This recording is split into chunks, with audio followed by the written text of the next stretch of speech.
Kentucky basketball put some clips up from summer practice, and the team was pretty much at full strength, missing Jasper Johnson at this point since he's with Team USA for the World Cup right now. But everybody else, I believe, on the Kentucky roster was in uniform for this. You can find it on Kentucky's men's basketball official Twitter account. They captioned it the plays of the day. And then I think KSR or somebody wrote up a write up on this that was just like, hey, the first Kentucky summer practice highlights have dropped. So that's sort of the framing of this. This is the first real live action we're getting from the almost full Kentucky basketball team.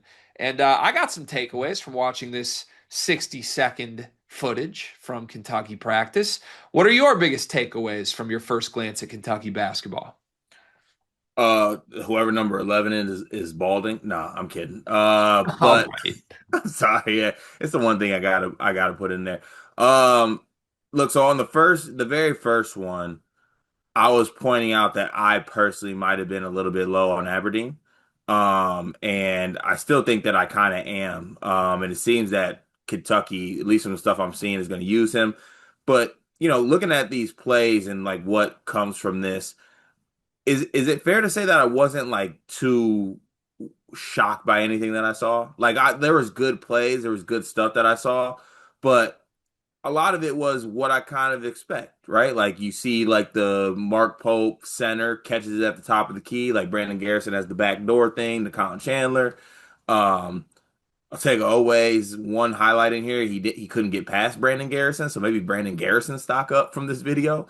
But I don't know. I like the stuff that I saw from Aberdeen, I think, in this video, and I don't know, in general with Kentucky.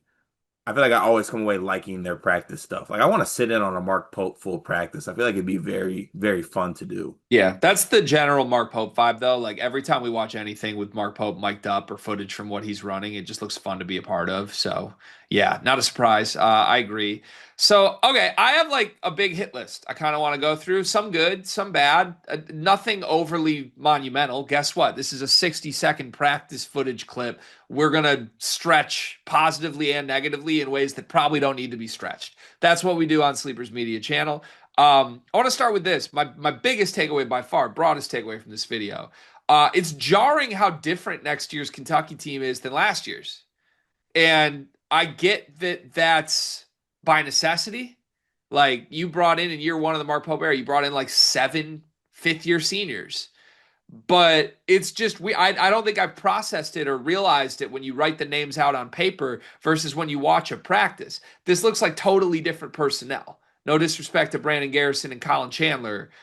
And that's because it is totally different personnel. So I wonder like, I don't think Mark Pope wants this to happen every year. I think Mark Pope wants to build something that has a little more continuity, but he brought in some other transfers that we expect might only be here 1 year this year, right? Like JQ might be a lottery pick who's gone in a year when he's done. Aberdeen only has 1 year here. So I don't know. It kind of just it's triggering in my mind of like there's as much turnover from last year to this year as there was in the Calipari era of Kentucky, even though this is now the Mark Pope era of Kentucky. Yeah, I guess that's fair to say. Um, I mean, the thing is, I was trying to predict what your first takeaway was going to be, and maybe this will be on your hit list. Any defensive stuff on that hit list? It's on the hit list. It'll get there. Okay. But like, I guess, like, if you took off Kentucky on the practice jerseys, Yeah, put I get you. You feel like you're watching like a Nevada practice.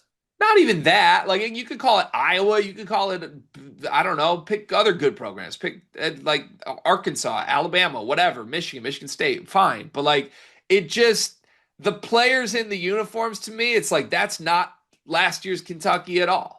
Is this team gonna be good? I don't know. I got to come to terms with that, and it's not a surprise. We knew this was happening, but it's just kind of jarring to actually see it play out. It's like I don't have a clue how good this team will be, and it's not going to be anything like last year's team just because Mark Pope is there. Second takeaway for me, some guys I thought looked really good that I think I might be a little personally asleep on. I agree with you on Aberdeen. He looks quick. He had the blow by on the baseline, the up and under finish here. But I thought anytime he appeared in this video, he just looked in place. He did look like one of the guys who was competing defensively a little more than most. I don't know. I'm in on Aberdeen. I kind of wrote him off as a role player that wouldn't matter.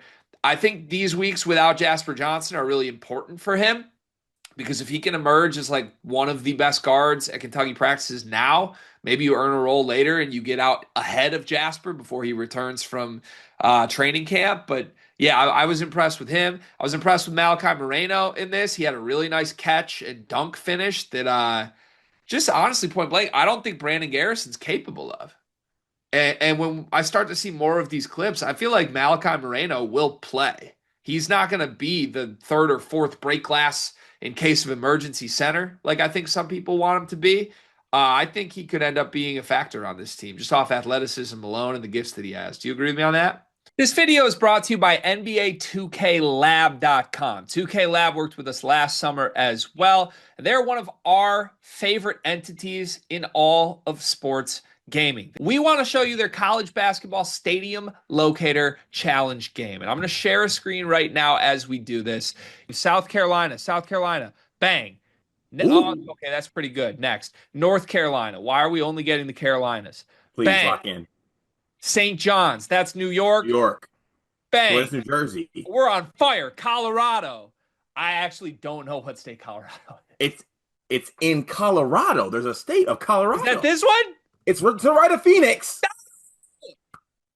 Anyway, you get the picture. This game's really fun. They've got more games as well, like Guess the NBA Player, Mystery Fantasy Draft, and more. Stay tuned for all of the college football content and games that they'll be putting together to help you get the best experience out of college football 26. Back to the video. Yeah, no, I think it's fair to say. I think like talking about like talk about natural talent wise, like just if I'm kind of ranking those guys, I think JQ's one. I think I put Moreno 2 and then Garrison 3. Now that's all like potential where I think they could go, right? That can certainly change. There's this team is going to need Garrison given JQ's health. So, but like that's how I would kind of rank those 3. Yeah. All right, some other notes from me. They need JQ. They need JQ. Like the sell on this team that I hear from everybody is like Quaintance is our most talented guy. He's probably our best player. Look, bottom line, when you watch this, Otega Oweh is good. Otega Oweh was going nowhere in this clip. I didn't love the Jalen Lowe that I saw in this clip, and I'll speak to that in just a moment. I think this team needs JQ to be like really good. Otherwise, I got some and now they're still missing Jasper. Yelovich isn't there either. But like if Quaintance isn't active and a dude, I don't know that I loved the options I saw in this video. Maybe that's a stretch, but what about Lowe did you not like? I thought he was over dribbling. I thought 2 of the clips that resulted in good plays from Lowe here, he had a wide open teammate like audibly screaming, clapping for the ball, and he just head down ignored them. And I don't think he was getting to his spots off the dribble particularly efficiently. Like you'd compare it to the Aberdeen clip where Aberdeen like made a really decisive move and in 2 dribbles had a finish at the rim. Jalen Lowe pounded the air out of the ball like 11 times and then made contested 2s. Yeah. Like that's not good basketball, and it's what he did at Pitt the entire season. Right. It's like part of the sell of Lowe is that he won't be the same player he was at Pitt. Yeah. That was one very Pitt-like, and 2, I'm not saying this is the wrong move whatsoever, but it's going to be an adjustment to what it was last season. Like Butler was just such like this consummate floor general type point guard, lock in on defense, make the extra pass, make the right play. I just don't view Jalen Lowe as that player. And now that's not to say that he can't be productive and it can't work out, but I do think there's going to be somewhat of an adjustment period. And I do think Lowe's a bucket. I don't know that he's going to fill that like creator for others role that we were kind of hoping he would tweak his game into, but we'll see. But that to me, that's why JQ is really important. If JQ, not that he's going to facilitate for others, but if JQ just comes in and is really good, I think I don't know. You don't need a playmaking point as much because maybe you have a go-to option in the front court that you feature a little more. Stock up Colin Chandler for me also, based on this video. I feel like he was flying around both offensively and defensively. I feel like he's going to have a big role in the wing. Stock up analytics too. I believe if you pause the very first like second of this, I think they have like on their little practice big board. I couldn't tell if it was like synergy or what type, but it looked like live stat tracking of whatever of the practice. Yeah, that's nice. Do you want more from Otega? Are you okay with like this was a quiet Otega video? Look, I just don't think that I feel like Ortega did more in this, and I don't think the social media team's doing him very much justice that he can't. One, he has one highlight, and the one highlight is he can't get past Brandon Garrison and throws up like a half behind the shoulder hook from Yeah. 15 feet. Yeah, I think you're right. Like, I need more. I feel you on that. I completely feel you on that. Yeah, I don't know. I would like anytime there's a Kentucky video that shows team stuff right now, I want Otega to look like a National Player of the Year candidate. And that did not come across loudly in this video. And maybe that's on the social team or whoever's putting the video together. It was, But, but set that up. Like I'm at right. the end of the scrimmage. Let's live simulate an Ortega backdoor dunk on Garrison. Just throw it at the end of the clip. Right. Yeah. We want to promote our first team All-American preseason Otega away a little better. So let us consult you on that. Right now, can you guess Kentucky's starting lineup game one for me? Low, low Aberdeen, Oway. I'm gonna say Mo and Garrison. Mo Diabate and Brandon Garrison. Yeah, And that's basically just JQ isn't ready yet. yeah. I got the same group, but I think Malachi Moreno is going to start game one. Mm.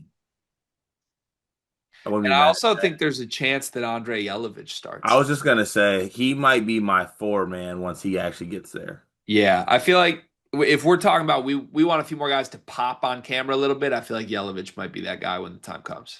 Yeah. We'll see.